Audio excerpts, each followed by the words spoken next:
Welcome back, everyone, to Box Podcast. I have good news and bad news for you. The good news is that we are back. The bad news is that F1 is gone for 5 whole weeks. Can you believe it? But we are off the back of a controversial Japanese Grand Prix, and we will get all into that. I think this weekend has raised a lot of questions about whether these regulations were correct or not. Now, me and Matt have our opinions on these regulations. We have openly shared them on this podcast. But I think no matter what way you thought, this weekend would have really got you thinking about whether they hit the nail on the head with these regulations. But nonetheless, Kimi Antonelli becomes the youngest ever driver to lead a world championship after securing a win in Suzuka this weekend. But before we get into the show, we are Box Podcast, powered by Box Club. If you do want a 30% discount off an Ultra subscription, then I encourage you to check out the link down below. But you can also download the app and use it for free forever. You just have limited features. If you want to check us out on social media, then do head over to Instagram and TikTok and search Box Pod. We will show up, I promise you. What do you think about our new logo, by the way? New artwork as well. How are we looking? Give us a 5-star rating if you like it. And if you like the show, because it means a lot to us and it really does make a difference. We love that we're getting more and more engagement week in, week out. So please do comment on the episode, because we love it when we get to discuss things with you guys. And any comments on social media, if they're that good, they get pulled up in the show. Anyway, we've got so much to talk about. So strap in and let's go for a ride.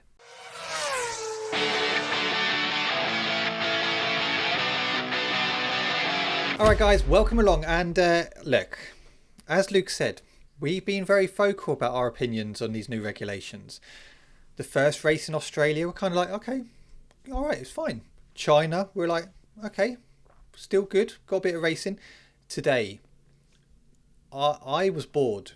I mean, I got up this morning, considering the clocks went forward, I got up this morning to watch that, and I have to say, I was bored. I was bored. What it reminded me of was previous regulations, in the sense of, you know, we had a lot of discussion in the past about the DRS train. Okay, we've seen a lot. I know we don't have DRS this year, but that type of concept was there throughout today's race. You go down a straight, you're in with 1 second. Well, the other person's got a boost. You're not really going to get overtake. It just how it worked the whole race. And I have to say, I was disappointed. And before you guys go, is it because Lewis Hamilton wasn't on the podium or whatever? No, it wasn't that, actually. Although that did piss me off, the fact he was P3 and he finished P6. But it was more the fact, it just wasn't enjoyable today. I don't know what you think. I'll be honest. I think the issues uncovered today were way more than just that. I think it went way beyond the racing. Look, we're going to have good races. We're going to have bad races. That is fine. That's part of F1. We as fans have to accept that sometimes we're going to wake up at 6 a.m. or for us in the UK, it was the equivalent of 5 a.m. because the clocks went forward. And we're going to somewhat regret it. You know, maybe we should have just woken up after Ted's Notebook and watched the replay. But it was more than that. This whole weekend, you know, the super clipping towards the end of the back straight was so bad, might I add, that F1 shared Kimi Antonelli's pole lap and cut part of it without kind of telling anyone. Oh, it's by accident, mate. By accident. They just had an issue with it. It was a bit of a glitch. They claimed that it went offline, his camera, at that moment in time. Someone shared the full clip online, so that's not true. But look, it's also becoming now a safety issue. And this is one that, you know, we as fans don't typically think of. I know a lot of you out there will. We don't. We're owning that, by the way. It is stark, that Ollie Behrman crash. And the pace difference was what caused that. And it was dangerous. And we, you know, I think the overtake on Lewis Hamilton by Kimi Antonelli just looked ridiculous. Not because, like, that speed difference, I'm sorry, that is not that it just didn't look right. And we spoke about that in, was it China? China, where yeah. we spoke about some of the overtakes just looked ridiculous. And look, from what I'm reading online, can I read you a quote? Yeah. This is a tweet from Thomas Mayer, who said, "I'm hearing some interesting admissions off the back of Suzuka, namely that there's a growing awareness within the FIA that the 50-50 split has been the wrong direction." So are the FIA finally admitting that this might not be the best move for F1? Because it's understood that in the short term, energy deployment limits are being looked at, while longer term, a change in the ICE versus electrical split. So that we know that we went from a 70-30 split to a 50-50 split. Everyone prior to this did say, not sure about that. We had heard about the issues raised by Max Verstappen in previous years, but other drivers too. And now they're actually at a point where they're thinking, oh, and that's why I say this weekend was more than just, it was a boring race, right? But like I say, that is fine. That's part of the sport. It was more than that. It kind of uncovered a fundamental issue that we have within these regulations. And the fact that they're already talking about this 3 races in, there must be, there's enough noise. And I think let's just quickly go back to the Ollie Behrman incident, because from what you saw, Colapinto, initially I was like, what was he doing? But he just ran out basically of energy. And then Ollie Behrman came in with too much pace and that went into the crash. And there's been a lot of people who were speaking about it afterwards. But Carlos Sainz has come out and he said, this kind of accident was always going to happen. Not very happy with what we've had up until now. Hopefully we can come up with a better solution that doesn't create this massive closing speed and a safer way of good racing. And, there's a lot of people who are angry with what happened to Ollie Behrman. Fortunately, he's fine. And, he was, that's the main thing. But the difference was extraordinary, wasn't it? Yeah. And look, that is completely unsafe. And unfortunately, today, that was brought to life in a potentially very dangerous way. Like, luckily, Ollie Behrman has walked out of that crash a little bit sore and will definitely be sore for a week or two, but largely unscathed. That could have been so much worse. And look, this is where I don't want us to come across on the show like we're just jumping on the bandwagon and coming across contradictory, because we have said for the last 2 races that these regulations have provided better racing. Which is why I say, yeah, today was a boring race, that's fine. But the last 2 races were really good and we did get a lot of wheel-to-wheel action. I think we have previously stated that the overtaking is a little bit stupid in the way that it's happening. The qualifying thing is ridiculous. We shouldn't have cars slowing towards the end of the straight. But for me, this is a bit of a tipping point where I'm like, okay, now I'm seeing the dangers in it as well. And I think, yeah, it is something that needs to be looked at, because today could have been really nice. Imagine if he went into the back of Colapinto. I'm sorry, that would have been a huge smash and potentially fatal for the pair of them. Well, this kind of goes back to Colapinto all of a sudden going back into the likes of Lawson, wasn't it, in Australia? Not getting off the line quick enough, those type of things. And yeah, Luke and I have been actually, up until this point, complimentary. And we know we always get races where there's better races than others and stuff like that. But today was something about, I saw close racing, don't get me wrong, but I saw no one really overtaking. And if you did overtake, the other person could overtake you literally 5 seconds later. What I also saw was the only reason why that race was any bit exciting today was because of the safety car, and that was it. And it just was really disappointing. Congratulations to Kimi, and granted, when you look at it, you've got the likes of McLaren now in the fold and stuff like that, and Ferrari now dropped down to looking like the 3rd best team again. It's painful being a Ferrari fan, and for the people who've been a Ferrari fan for many, many years, I feel your pain. I thought you were a Red Bull fan. Well, I thought I'd wear a Red Bull hat today, just in, Get the Max fans on board. get the Max They love fans on us. board, and obviously after Max is another difficult weekend for Max. But let's get into it. Oh, shall we? we'll talk about that. Don't you worry. Yeah, let's delve I've into got it. I've got a few thoughts on that. Oh, nice. So if you're new here, what we do after a race, we go through each team, give our review of their weekend. So where, Luke, would you like to start? Let's start with your favourite team, Cadillac. Love Cadillac. No, hang on.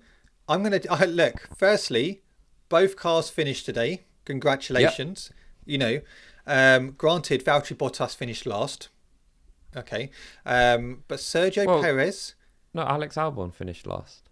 Oh, yeah, he did. He did. That's even better. Look, I take back everything I've said about you, Cadillac. Right? Both cars finished today. You didn't finish last. And Sergio Perez was ahead of an Aston Martin and a Williams. Yeah. Look, that is progress for Cadillac. They will... I'm not going to lie. I think they're going to be kind of okay with how this weekend went. We spoke about Cadillac on the previous two occasions, and we gave them a pretty hard time. And in response to that, we got given a hard time because Cadillac are a new team to the sport. Cadillac should be given time. So, for once, rather than argue and fight with you guys at home, I'm going to agree. And I'm going to say Cadillac saw some progress this weekend, and we're happy for you. But you are still a bit of a joke team because I just don't understand why you bother turning up week in, week out. There's just no... Sorry, Well, I've realised I've undone all the work there. We've done all of that. We said good stuff. Sorry. No, Cadillac, I love you. Well done. You finished the race today. Well done. Where do you want to go to now, Luke? A team that had a good weekend, I think, due to one driver, and that is Alpine. Yeah. So, Pierre Gasly. My guy has gone 4-0 against Max Verstappen, his old teammate, and it got me thinking. Did Red Bull make the wrong decision? Did they get rid of the wrong man? Should they have got rid of Max Verstappen and kept Pierre Gasly?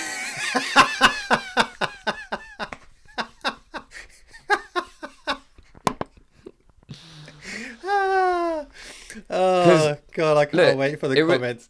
Guys, Max fans, roast him. It was all about the long game. All they had to do was wait. They just had to wait a few years, and then finally they see the better man come out on top. But in the meantime, they've won 4 world championships, driver world championships. But don't worry about that. Don't worry about that. It's not about the journey; it's about the destination. I think I've said that the wrong way round. No.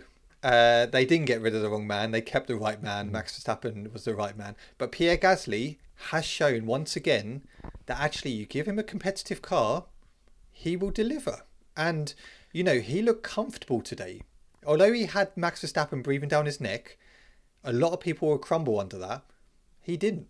It was a very, very solid drive. Yeah, and I think, look, I mean, all praise to Pierre Gasly because that was an unbelievable drive, and I think this season he has really shown, that he is someone that you can truly believe in. And we've said that for the last couple of years, by the way, that Pierre Gasly is a very good F1 driver. You would never complain about having a Pierre Gasly on your team driving your car. But let's not forget how far Alpine have come. Last season was tragic. Let's be honest. This is a huge step up, and a lot of people doubted Alpine. I know there was a lot of backlash with the Flavio Briatore stuff, getting rid of Jack Doohan. But through all the noise, they've come through and they've produced a car that is competitive. And they've got a driver in Pierre Gasly who is driving that car to its absolute limit. No, and I agree. I think they'll be delighted. Did you see the clip of Max Verstappen when Pierre Gasly passed him, where Max is just waving at him? Yeah. So good. So I good. feel like Max is just turning up just to have a laugh at this point. He's just like, nah, it's 80 mil a year. Why not? I'll do it. But yeah, we'll get on to Red Bull next. But it just finished off an Alpine. Pierre Gasly, phenomenal job today, and he's once again shown his quality. And tough day for Colapinto. Finished P16, 65 seconds behind Kimi Antonelli. But no, for Pierre Gasly, picking up 6 points today for the team, especially for a team who weren't really picking up anything last year, it's impressive. Do you think that Alpine, earlier this season, at the start of the season, we spoke about who we believed would be first to go. And we said about Colapinto, not that we want him to go before you jump down on throats. Do you think Alpine will be just looking at Colapinto? Just thinking, we're keeping an eye on you? I think the fact that they've got a driver who is putting in performances like Pierre Gasly did today, and you've got a Colapinto who's finishing P16, you will start questioning, because you know that they've been given a competitive car. And when I say competitive, I mean like a midfield car. And if Pierre Gasly is delivering, then you know Briatore, he will not wait around. If Colapinto isn't actually starting to match him and get into those points week in, week out, if Pierre Gasly's doing it, you will be questioning that. Yeah, and I think you'd be right to. I mean, Pierre Gasly is, I know it's so early on, but he's on 15 points this season already. You know, he's ahead of Max Verstappen in the standings. And Franco Colapinto has picked up 1 point. It's a long season. And I've said here so many times, despite the fact that no one seems to listen to me say this, I want to see Franco Colapinto do well. I want to see Franco getting points. I want to see him much closer to Pierre Gasly. So I hope that as the season progresses, we do see more from Franco Colapinto. But at this point in time, I do worry for him, because we know how brutal Flavio Briatore can be and how ruthless he can be. And Franco Colapinto is not the young rookie anymore. He might be the young driver, but he's not a rookie. He's had pretty much a full season in F1. And in terms of races, he's had more than a whole season, because he had the stint at Williams. So he is going to have to start pulling some performances out the bag. It's very early. There's a long season ahead. And I'm sure we will see more from Franco Colapinto, but I'm sure they're keeping one eye on him. I mean, 1 point out of 3 races compared to Pierre Gasly's 15 points is not a good return. And, you can't use the excuse that he hasn't been given time. He spent pretty much the whole season in Alpine last year. He came in in Imola and spent the rest of the season with Alpine. He was in preparation for this year. So using that as an excuse that, giving him time to adjust isn't an excuse anymore. They will expect him to start picking up points like Pierre Gasly is doing. Yeah. They're going to need him there. If you've got a car that is capable of getting those points when the driver is in there, a team like Alpine are going to need him to be picking up those points. Yeah. Let's talk about Red Bull, shall we? Because look, Max Verstappen, there's been a lot of talk even after the race that Max Verstappen did an interview saying, he's going to spend a bit of time doing some racing elsewhere, over the break, and just hoping he can enjoy himself. A lot of people jumped on the bandwagon and was kind of like, oh, Max Verstappen's going to leave, F1. He's not going to leave F1, but he is very, very unhappy with this set of regulations. And actually, look, you can understand. He came out in P7 and he was kind of like, look, it's fine. I can turn up week in, week out, be a P7, P8, but it's not enjoyable. He's very vocal about how he does not like this. He's obviously, where does Max go from here? Because the Red Bull team are struggling. Max Verstappen P8 today, Isaac Hadjar P12. When you see the likes of McLaren now making strides, you start questioning where are Red Bull going to actually improve from this. And not even necessarily that. I mean, when you look at how the racing bulls are doing, I think Red Bull are in a bit of trouble because they brought an upgrade package this weekend as well. didn't really make much of a difference. Max couldn't overtake an Alpine. And they're in serious trouble that they could lose Max Verstappen at some point because, like you say, Max Verstappen is, number one, not happy with these regulations. He's made that very, very clear. But Max Verstappen is not a driver that should be battling for P7, but unable to take the position. You know, Max Verstappen should be at the front of the grid. He should have a car that is enabling him to battle for victory. And he hasn't got that. And I'm not sure at this point if it's looking like Red Bull are going to be able to do it because they are extremely far behind. But they would probably look at McLaren and take a little bit of peace from that. You know, McLaren this weekend came out and it was like, where the hell has that come from? I know they were decent over one lap since we started the season, but race pace, I mean, they weren't anywhere. And now they're looking class. But if Red Bull lose Max Verstappen, that is bad news. Bad news. No, I agree. I think they need to turn it around quick. You know, they've got a longer break now as we don't have Saudi and Bahrain, so this is a good time for them to kind of regroup and work out where they're going. But, you know, it's always this thing, and you see all these comments, don't you, online that actually, oh, Max is only whinging now because he's not in the best car and he's not winning. But I think about this afterwards, that actually it must be frustrating. Do you know what I mean? When you have that talent, you're a 4-time world champion, you've had so much success with a team, to then turn up into a new era of cars and be the 4th, 5th, 6th best car on the grid, it is disheartening, isn't it? You can understand why they get frustrated. Yeah. I mean, 100%. It's essentially like, imagine you were a boxer and everyone's like, you're the best boxer in the world. Everyone knows that. But from now on, every fight, you're going to have to go in with one hand tied behind your back because, you know, that's the equivalent. Max Verstappen is essentially driving with one hand tied behind his back because the car is not there. He's there, but he hasn't got the facilities to like give what he can because the car's not good enough. And I mean, look, Max has been vocal about it, and we called him a crybaby, which is fair enough because he is the first person to throw his toys out the pram. And I think he would obviously be happier if he was winning races, if he had a competitive car.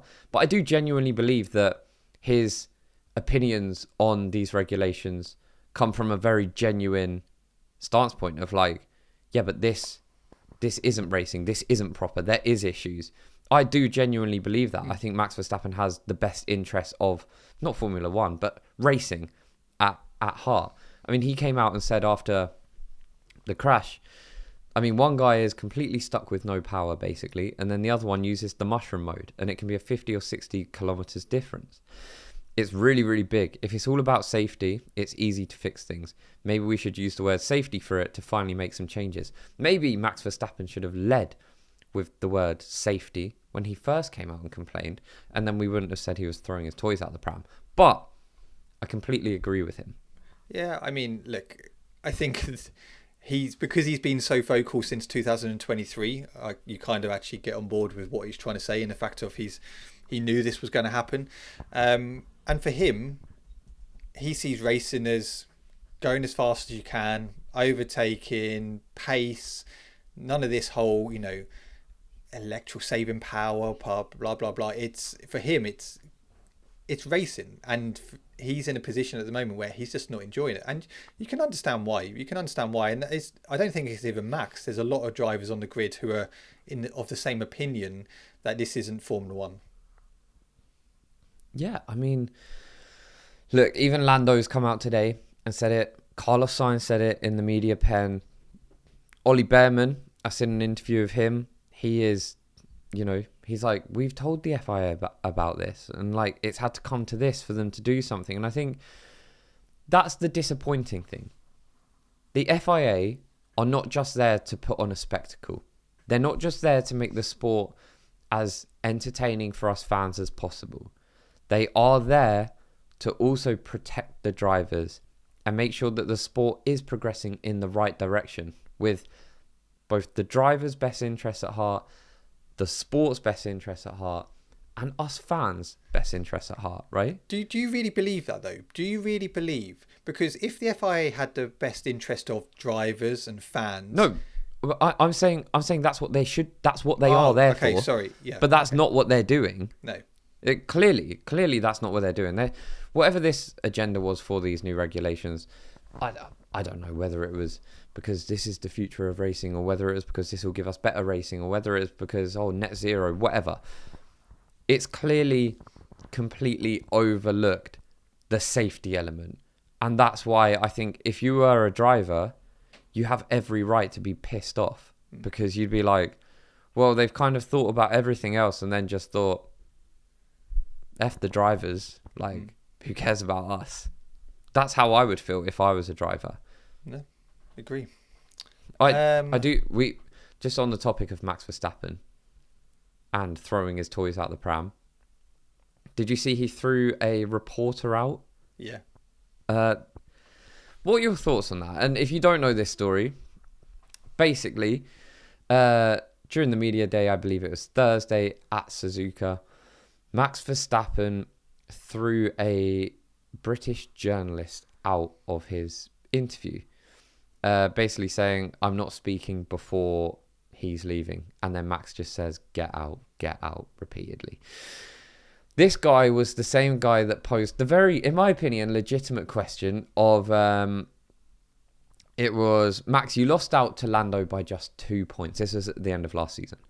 What do you think about the incident with George Russell in Spain? Do you regret that looking back in hindsight? I think that's a fairly legitimate question to ask. Max lost his head and drove into the side of George Russell, and that didn't cost him the championship. But you could argue that, well, if he hadn't have done that, he would be champion. Yeah, no, 100%. But don't you, on the other hand, think that is a real... It's such an idiotic question to ask when somebody has literally just lost the championship and you're going up to them going, oh, Max, but by the way, do you remember that actually, if you hadn't have crashed into George Russell, then you probably would have been world champion? Have you thought about that? No, I get it, because it's quite an antagonistic question, because it's like, okay, kick a man while he's down. He's just lost the championship. The question was always going to get... You're asking that question in... You want a retaliation, because as a reporter, that's what you want. So I do think it was a stupid question at the time. Do I agree that actually it was good that Max kicked him out? Yeah, why not? It's a bit of laugh, isn't it? Like, it's a bit of fun. I'm not going anywhere until he leaves. I think it's a bit childish, but anyway, hey, you know. What, as in Max kicking him out? Yeah. Yeah, I mean, come on, like, he should grow up a little bit. And I'm not even, I agree with you. I think the initial question, which is a legitimate question, time and place, like, it wasn't the right thing to ask him after he just lost the championship. But then, are we really holding grudges like that? Like, come on. Okay. It's similar, isn't it? So say, for example, your football team you play for, Barkham, isn't it? Barkham? The mighty Barkham FC. Yeah. Okay. So you, in a championship battle, you lose out by a goal difference of 1. Okay. Goal difference of 1. You could have won it. But they come over to you and go, Luke, those 2 penalties you missed this season could have won the league, the team a title. How do you feel about that? Yeah, no, I mean, it is an antagonizing question. It's a question that is designed to generate a response. But the question in itself is fair. Like, you could say, yeah, granted, if I'd scored those, we'd probably be, we'd be champions. But it's more like... You don't miss those, though, do you? You don't miss those. Yeah, I bury them all day long. Are we really holding on to that and taking that into the following season? That was all. But look, Max is Max. I mean, to be fair, he's given us the most entertainment at the moment. Yeah, and let's get him back to the front of the grid, because I want to see him in these battles. Yeah, agree. Right, let's go to RB, shall we? Liam Lawson P9. Lindblad, a bit of a difficult afternoon, P14, but he had a fantastic qualifying session yesterday, got into Q3. So difficult, but there's some positive for Lindblad, considering this is his third race in F1. But Liam Lawson, again, picking up 2 points today for RB. He did a good job. He did a very good job today. Yeah, Lindblad looks good. I think RB are going to be very happy with their 2 drivers this year. We've spoken about Liam Lawson. He's going to be a very good Racing Bulls driver. He's been part of the Red Bull family for a long time. I think he's good enough where he will be good for that team. And I think they can count on him. But I think they're going to look at Arvid Lindblad and think, yeah, he's really hit the ground running. And you could argue that he hasn't blown his opportunity like Lawson has at this point in time. So you would argue that the ceiling is higher. But Liam Lawson is still young. They've got a young team that are hungry. Liam Lawson won't be thinking, that's it, dream over. He'll be thinking that, actually, if I do perform, there's nothing to suggest that I can't make it to Red Bull. So, he picked up points again today. So look, they are in a great position. They've arguably got a better car than Red Bull at this time. It's at least negligible, the difference in performance. So yeah, another great weekend. But yeah, a little bit tough for Arvid Lindblad, but again, that qualifying, that probably made his weekend a lot better. He'll just be disappointed that he didn't see it through in the race. I agree. Haas, Esteban Ocon P10. Obviously, we know about Ollie Behrman. We spoke about them earlier, but Ocon picking up a point. Probably should have been more today. He drove a great race up until that safety car. The safety car screwed him a bit, didn't it? Yeah, I mean, it screwed a few people, to be fair. But look, I mean, Ocon looked a little bit stronger this weekend, but we can't talk about Colapinto in one way and not Ocon.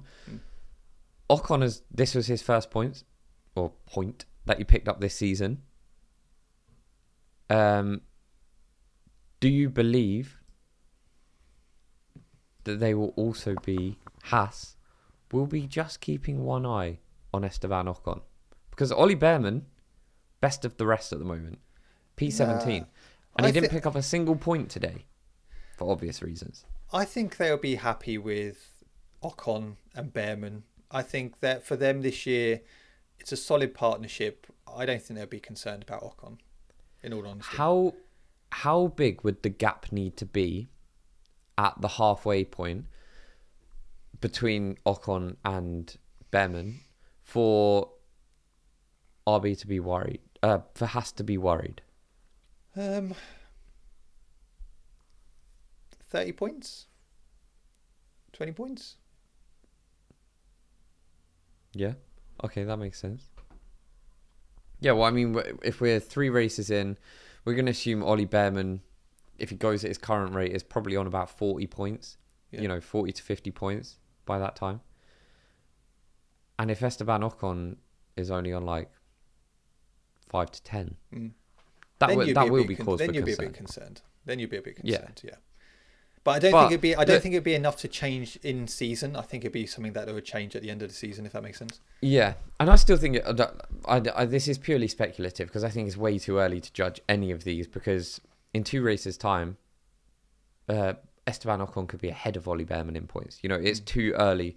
If they had this disparity in points sort of 10, 12 races in, it would be an issue. But I just didn't want to mention the Colapinto thing and then not say the same for Esteban Ocon. No, you're fair. Let's go to Williams, shall we? Look, another tough weekend. Carlos Sainz P15, Alex Albon P20. This Williams team and we've said this week in, week out since we started the season, they're in trouble. And we briefly spoke last week, and I've got a question for you in a second, Luke. We spoke about, has Carlos Sainz been sold a dream by Williams? And we were in agreement that He has. By James Vowles, he's been sold a dream. But I got a question for you. Mm-hmm. Is Carlos this top talent we all seem to think, though? People will hate this because he's such a top bloke, but I think he's found his level. That doesn't sound like something you said. This is from Jack. He commented on our video the other day, so on our clip. I think that's probably unfair to say. He finished ahead of Charles Leclerc in that last season at Ferrari. He finished ahead of Charles Leclerc in 2021 at Ferrari. So, no, I don't think that's a fair statement to make. I think Carlos Sainz would still be racing at Ferrari had the Lewis Hamilton thing not happened. So I don't think this is his level. I don't think this is where Carlos Sainz should be racing. And I hope that Williams are able to get him the car so they can provide him the dream that they sold him. Because currently he's been missold. And, Carlos Sainz is way better than 14th in the championship. 2 points after 3 races. After all this talk from Williams. If I was Carlos Sainz, I'd be praying that Max Verstappen does leave the sport, because I could see him going to a Red Bull. I think he'd fit quite and at nicely least yeah, he's been there before. But he's previous with the family. I think that's a harsh comment. What do you think? No, I think he's much better than this Williams. I think he could have even gone to Audi, which was another option for him, and he would have done better there. But I agree. I think if it wasn't for Lewis Hamilton being at Ferrari, he would still be there. And I think we've seen enough from Carlos Sainz over the years. You look at him last year. Even in that Williams, he got podiums. He got 2 podiums last year. Okay, so he's definitely better than this car. But this car is awful. It's a tractor. And Alex Albon, don't know what's going on there, but after qualifying, there was some cryptic messages, and either his driving style or something's going on that he's just not suited to this new era of cars. Yeah, I mean, maybe he'd be more suited if he had a decent car. The car is not great, and look, we can joke around and say that he's been sold a dream, Carlos Sainz, but I'm sure Alex Albon has as well. And Williams need to turn this around. They need to. Because they're looking like the Williams that people think Williams are, and that was kind of something they had shaken off them last season. They've gone back to Latifi days. They've gone back to Logan Sargent days. The only thing they missed this weekend was Albon or Carlos driving down a road and going, "Whoa, what happened there?" Going down like an exit or something. That's all they needed. Yeah, they are, as a team, looking more and more like that era again. Yeah. And that's obviously disappointing because they had made so much progress, and we thought we had seen them push through that, and now they are just looking like they've taken 3 steps back when everything was supposed to be about this 2026 project. So I do think they broke the wrong car. I think they actually fixed the 2025 car, but they accidentally broke the 2026 car. Yeah, I mean 100%. They got it messed up, because this car is not the car that we as fans thought we were going to be delivered. So I hope they've got something up their sleeve. Like you say, 5 weeks off. Teams are going to be able to hopefully work on plenty of upgrades over that period. They can really deep dive into the data, spend a lot of time at the factory. And I think Williams are one of those teams that are going to have a lot of all-nighters. Yeah, no, I agree. Let's talk about Aston Martin quick. Fernando Alonso, he finished the race. Congratulations. Lance Stroll didn't. Yeah, let's give him a round of applause. And Fernando gets a double round of applause. Do you know why? Because he had a baby. He did have a baby. So, another one. Congratulations, Fernando Alonso, and your wife, girlfriend. Lance Stroll didn't finish, but he retired on lap 30. But yeah, Fernando Alonso didn't finish last, and that's something. Look, that Aston Martin is woeful, but you still haven't finished last. That's still quite impressive, isn't it? Yeah, I'm not sure if impressive is the word that I'd use, but look, that team are in big trouble still, because they still got this apparent vibration issue, which I heard today that when they test it out of the car, it doesn't vibrate. When they put it in the car, it vibrates. How do you solve that? Like, that's like one of those things. Get it to vibrate off the car, and then when it's in the car... And then maybe it'll stop. Yeah, just swap it around. Sign me up. There you go. They've been looking at this all wrong. This is why he gets paid the big bucks. You know that? Yeah, I mean, I'll write it to them, see what they say. I'll take credit for it if it works. But if it doesn't work, which it won't work, I will say it was you. Okay, fine, fair. But yeah, look, they got one car to the end of the race. So maybe if that's what we consider successful now, great. But well, I think it is. I think it is. The fact is that in Australia, they were basically saying they weren't even sure if they're going to actually finish the race then. I know, but don't you think, like, it is kind of patronising to a Formula One team to be like, well done, guys. You got one car across the line today. Come on, this is Aston Martin. Why? They said they set this up themselves. They set themselves up to fail this season. So we're not being patronising. We're just saying, look, congrats, you finished the race. No, but it is like there's no way that they're like, you know, in a bar downtown Suzuka now, clunking jars together, being like, "Get in, boys, we got one of the cars across the line." They'll still be humiliated by how this season is panning out for them, because it is embarrassing, and it's highly embarrassing because of everything that goes into Aston Martin. You know, such an incredible project. You know, you've got two-time world champion Fernando Alonso there, Adrian Newey, all this investment, infrastructure, all the talk, and then this is what we get. I want them to turn it around. You know, Aston Martin, especially an iconic British brand, so, you know, we're British, if you didn't guess. I want them to succeed. But currently, this is an embarrassment for them.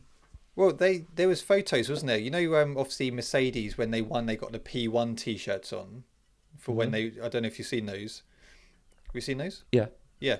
Well, they did the photos today for Fernando Alonso finishing. They said P18 on there. They didn't actually, did they? Yeah. Google it. Aston Martin team photos. They didn't. They didn't. Honestly. Wait, if this is... This has got to be a joke. I can't see it anywhere. Yeah, it's a joke. That's the first time I've managed to get Luke, everyone. But I'm proud of that. This is where we're at with Aston Martin. Part of me thought that actually could be true. Like, I don't know. Maybe they are now just like, oh, well, if everyone's laughing at us, we might as well laugh at ourselves. They just get a medal with finisher on. That's what they get now. Yeah, like, come on, Aston Martin, sort it out. We're backing you. I want to see this car succeed. I want to see an Adrian Newey package at Aston Martin with Fernando Alonso perform well. You know, so many strides to go and essentially become a works team, you know, with a Honda engine. I think it's got to pay off for them. It's got to come off. But right now it's looking rough, and we can't celebrate them finishing a race, because that should be the bare minimum for an F1 team. Yeah. Like that shouldn't be, that should just be like, oh, what do you mean you're not breathing today? You have to. You're a human. They should be finishing races. Yeah. No, I agree. Let's just quickly touch on Audi. Hulkenberg P11, Bortoleto P13. Up until some points, Hulkenberg was looking good for some points today, but yeah, in the end, missing out on points, literally by second to Esteban Ocon, so he was hunting him down. But still, considering they've lost Jonathan Wheatley, still not an awful weekend for Audi. Yeah, no, I mean it's look, it's fine. Audi are going to be one of those teams at this point in time where they're a little bit yo-yo-y in that midfield. As a new team, they'll be very happy. Gabriel Bortoleto is performing really well. He got into Q3. So, yeah, just the race didn't pan out, but it was very close. I think they'll be happy with everything that is going on there, especially, like you say, with Judas Wheatley leaving so early on into this project. And it's funny, actually. I want to talk about the Jonathan Wheatley thing because we spoke about it last week and I did refer to him as Judas Wheatley, but people were like, well, what do you expect? Like, he didn't want to be in Switzerland or Germany, wherever the factory is. Like, he wanted to be at home. And I was like, why take the project in the first place then? If you don't want to be, if you're just going to jump ship, the second a more appealing offer comes along, why if leave that has, Red Bull? Why leave Red Bull? Yeah, like I don't understand it. That, like, I just thought that was a terrible argument from these comments where I was like, all right, so he took the job, signed up to a project that was obviously a long-term thing, but all the while he was just thinking, well, as soon as something comes up back home, I'm just going to go back there. Come on. Yeah. I don't believe that to be true anyway. I do think it's because I said money talks, essentially. I don't believe Jonathan Wheatley would leave that Audi project because he wanted to be closer to, like, his family or something. No. Not this early on. Maybe after a few... He knew what he was getting into when he took that project. Yeah, it wasn't like he took the job and he was like, oh, what the hell, we're in Switzerland? Yeah. No one told me. Like, he would have been well aware of what was going on. So... I mean, we haven't even heard, where he is going. Well, we haven't heard. There is reports that he's on quite a lengthy gardening leave at the moment before he could actually go to Aston Martin. So we may not even see him on the grid this year. I just find that mental. Yeah, I really find that mental. Yeah, but each to their own. It's his life, not mine. And I stand by the fact. I think he's. After watching Drive to Survive, I think he's a sound bloke. Yeah, seems like a genuine good guy, but I don't like how this whole saga has gone down, which is just going to make me, enjoy seeing Audi do really well a little bit more. Right, let's get on to the final three, shall we? So let's get on to McLaren. McLaren, where have you been the last two races? Because you turned up this weekend, and I have to say, you were impressive. You were actually on for a race win today with Oscar Piastri. And I don't know what you've done over the last 2 weeks, but fair play to you. Fair play. You have now put yourself as the second best team on the grid, and Ferrari once again have dropped down to P3. Well, it was almost like not turning up for most of the season has just done them some favours. Oscar Piastri finally got his first race start today, and yeah, he looked pretty damn good. But cast your mind back to last episode. After the double DNS, I said, do not worry about McLaren. McLaren will have a fine season. And we had spoken about their qualifying pace before. We know that McLaren are the benchmark for, in-season development. We saw that 2024, 2023, and then 2025, they obviously absolutely smashed it off, building off those foundations. It's no surprise to me that McLaren were where they were today, because I think they really have the recipe for taking their car forward. Yeah. It's like, they just get it. And if they start a little bit slower, they still seem to be able to work with that. So it's very impressive. Trust me, this is credit to them. I think the fact that they, confidently looked like... I'm not sure if they looked definitively like the second fastest car, but they definitely looked like they were on par with Ferrari. So I thought they looked better than Ferrari today. I really did. I think if Charles was in Lewis's position, Charles could have got that P2. Maybe. But I think the safety car played a massive part, and that played a massive part today for Oscar Piastri. Obviously, It came out at a time where it really benefited Kimi and Antonelli. And ultimately, that potentially stopped a good battle between Kimi and Oscar. But for Oscar Piastri today, especially after not starting the last couple of races, to come in and put in a performance like that, he'll be delighted heading into this break. And I loved his little comment of, what was it? Like, well, it turns out if we start this thing, it's pretty good. Yeah. And I think it's a lot better with Oscar Piastri driving it as well. Lando Norris P5. He looked like he struggled a bit today. He looked like he couldn't really get into a groove. Still managed to overtake Lewis, but good haul of points today for Lando as well. Yeah. Look, it was McLaren will be very, very happy with this weekend. Both their drivers put in a good shift. Oscar in particular, unbelievable.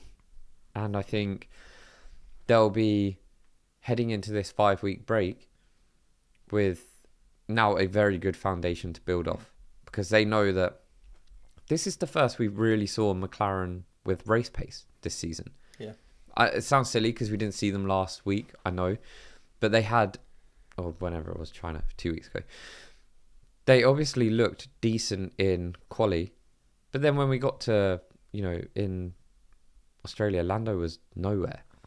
And I think this is probably the first time we've properly seen them, and the race pace was good. Yeah, no, it was. Ferrari. Look, one thing you had going for you was your race starts. Yeah, where's that gone? You're well above anyone else.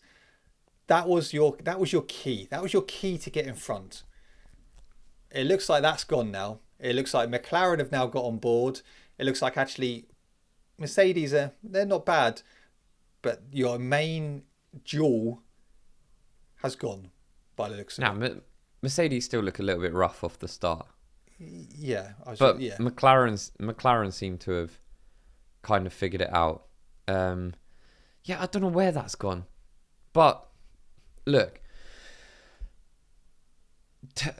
we cannot complain. This was still a very good weekend for Ferrari. Like, whether we like it or not, if Lewis had finished in Charles's position, we would be saying, yeah, happy with this weekend. So if we're looking at it through a Ferrari lens, Ferrari had a good weekend. Yeah. They will be happy with how the car looked. I don't know if there was something wrong with Lewis's car, because it wasn't like he was slow in the corners or anything. It was like the straight line was terrible. Whether that was to do with his deployment or whether it was to do with the car, we don't know. It's irrelevant. Lewis will definitely not be too happy with this weekend. He came out and said that essentially anyway. Charles will be delighted to get a podium. I think Ferrari will look at this weekend and be like, okay, we've got McLaren to, worry about now. We've really seen them show their hand properly. But I don't think they're going to fear them, as in, oh no, McLaren are going to knock us off our perch. I think they're going to be there ready to battle them. Yeah. And both those teams need to worry about catching up with the Mercedes.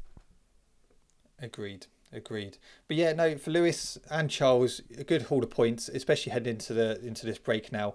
Picking up another podium for Ferrari. That wasn't always the case last year. So that's 3 podiums in a row now. So they'll be happy with that. Heading into this break. Charles looked good. How convinced were you that Lewis was going to get a penalty or asked to give the position back, which he never lost, by the way, to Lando Norris when when it was under investigation? I did. I was like, if anyone gets penalised for this, it's Lewis Hamilton. Yeah. I did think he was going to get a penalty for it, so I was quite happy when it said no further investigation. But just for the record, that would have been preposterous. Like, Lando was not near him. No. Charles, solid weekend. Lewis struggled in qualifying, and so did Charles really. But picking up a P6, as I said, good haul of points still. We'll see how they go, but for Ferrari, like you say, they will be actually looking behind their shoulders now at the likes of McLaren now joining the party. And McLaren, as you know, do deliver good packages when they get it right, and that's something for Ferrari to worry about. And I'm not being funny, McLaren's late entrance to the sport is something that should be welcomed by us F1 fans, because it's just another team in the mix that makes it more exciting. Agree. Kimi Antonelli, you are a 2-time race winner. And I have to say, okay, you had a very difficult start today. Your start was pretty woeful. You turned it around. Your pace was outstanding. Yes, okay, you had the safety car luck. You need that sometimes. But you fully deserved that race win today. That was a very, very professional drive. I've seen drivers have difficult starts and completely crumble, but not you. That was very professional. You kept your head down, good pace. You hunted down the pack. I thought you were outstanding today, and I thought you thoroughly deserved that win. You did not look out of place. And after seeing that today, after the race win in China, I was a bit like, okay, that's good. After seeing that race win today, you are truly a title contender this year. I do believe that. With that type of pace, I generally think you're in it. And to also be the youngest driver to ever lead a world championship, fair play. Yeah, I think, look, anyone writing Kimi Antonelli off at this point is an idiot. The guy was lightning today. And he looked quick all weekend, didn't he? I mean, it was quite a special weekend for Kimi Antonelli, I'd say. This is the best I've seen him. I think, he got lucky with the safety car, but sometimes you need a bit of luck. George Russell got extremely unlucky with the safety car. And he wanted the team to potentially swap it around. George, you're not making yourself you're not doing yourself any favours there, mate. This is a Lando Norris 2.0. Come on. That would have been, by the way, if that had happened, I probably would have turned my TV off. That would have been criminal. I'm sorry, that unacceptable. You can't, just because you pitted, but that's just pot luck, mate. That is part of the sport. But George was obviously crying quite a lot over the radio. Toto came over and said what he said, but essentially what he wanted to say was, mate, shut up and drive the car, won't you? Because that's what he should do, right? What does he want the team to do? What he want anyone to do? How did anyone know there was going to be a crash the lap after you pitted? Mate, it's just the luck of the draw. But I think Kimi Antonelli would have won the race anyway. That's my opinion. I think he looked superior all weekend, which is not something I can say about the other weekends. I think, George had a bit of misfortune last weekend in China, and I think he would have won the race had he not had that. I think Kimi looked unstoppable this weekend. No, I agree. I think if you're George Russell, after Australia, it seemed nailed on that actually, look, he's a more superior driver. 3 races in, and it is only 3 races in, if you're George Russell, you are going to start panicking a bit because it's not as comfortable as everyone thought it was going to be. Yeah, it's not. It's not going to be an easy championship. That's what I think after last week, like I said, Kimi won, but I did feel it was more circumstantial that he won. After this weekend, I'm like, nah, Kimi's quick. Kimi if we see more of that Kimi, yeah, we're in for a real battle between those two drivers because he's no pushover. Okay, answer me this then, okay? Say George Russell, say hypothetically, Kimi Antonelli goes on to win the World Championship, okay? Beats George Russell. The guy who's meant to be the lead of this team, the number one driver. Where does that leave George Russell? Probably P2. Thank you. I think... I don't know. I mean, it depends how close it is. You know, if it goes down to the wire, all you're saying there is you've got two unbelievable drivers. No, I disagree. I think if George Russell loses out, George Russell was brought in when Lewis Hamilton left. He was the lead of that team. Anyone going to win that championship? George Russell. If he goes on and doesn't win this World Championship and he loses out to Kimi Antonelli, that's him done. He'd still be in the sport. You can't. I mean, it'll be like a generational head loss from him, 100%. You can't come back from that. You can't come back from that. But then what if he goes on to win it next season? You won't. Kimi will be like, look, I'm the number one driver here. I'm the captain of this ship now. It would be a shock. Don't get me wrong, and that would not be an easy thing for George Russell to swallow. But I'm saying based after this weekend, it could happen. I didn't think it was entirely possible before. Now, after this weekend, I do believe it's possible. My money is still on George Russell. But Kimi Antonelli has that dog in him, man. I was very impressed with Kimi. Very impressed with Kimi today. And I have been over the last two races. But yeah, George Russell, it's not as comfortable as everyone thinks. Right. I have one question. So last week we spoke about the regulations, but this guy has commented, under the current regulations, it is no longer a sport. The FIA have taken away 20 to 30% of the driver's enjoyment. Well, yeah, but what does he mean by that? Well, he means that F1 is not the pinnacle of motorsport anymore. It is. It still is. Just, I don't really know what to say to these things because the drivers don't enjoy it, and yeah, the regulations clearly have some mistakes in. You know, there are errors that need to be corrected here, but I don't think we've still spoken about close racing.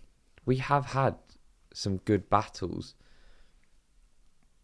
I just think it's like fans picking out these like arbitrary numbers and like telling us how drivers feel. Drivers are dissatisfied with certain things. I do think there is room for these regulations to work in some capacity. I just think they're not hitting the nail on the head at the moment. There's a lot of work to do, isn't there? Yeah, and this is the annoying thing for us as fans. It's like, why are there unforeseen issues? Or why is it that there's not more consultation with the drivers to make sure it is proper? And like I say, that goes back to our earlier point of like, what are they looking at for these regulations? What did they want to achieve from these regulations? What was the primary goal? Because, you know, are we getting more overtakes? I think on average this season, yes. Is that better racing? Sometimes. Is it proper racing? Not always. And does sometimes it look stupid? Yeah. So but I don't really know. I mean, fans seem to give their own opinions and say that they're those of drivers, and they're not. Yeah, I agree. Right. I think that is the end of the podcast. It has been a long day. It was an early start watching that. And I have to say, it was a boring race. I did not enjoy today. However, I'm hoping when we head to Miami, it'll be better. That's what I'm hoping. These regulations are still up in the air, in my opinion.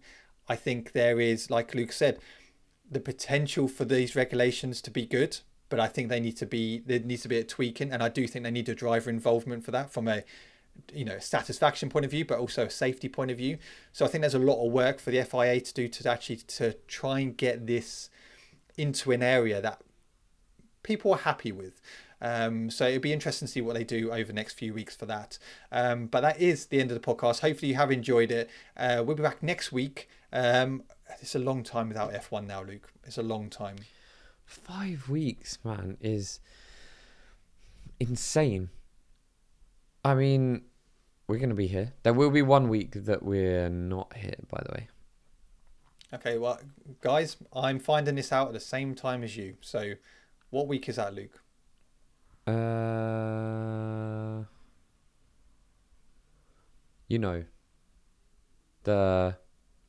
can't remember. I'll let you know. It's in April, after my birthday. It's in April. Considering the next race is at the beginning of May, it's in April.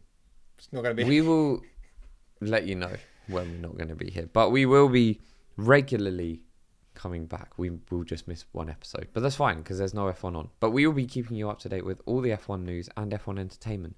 So make sure you subscribe, and you can also follow us on Spotify. You should do that too, so you're notified when we drop a new episode. Yeah, agree. So have a good week, and we shall see you soon. Bye bye.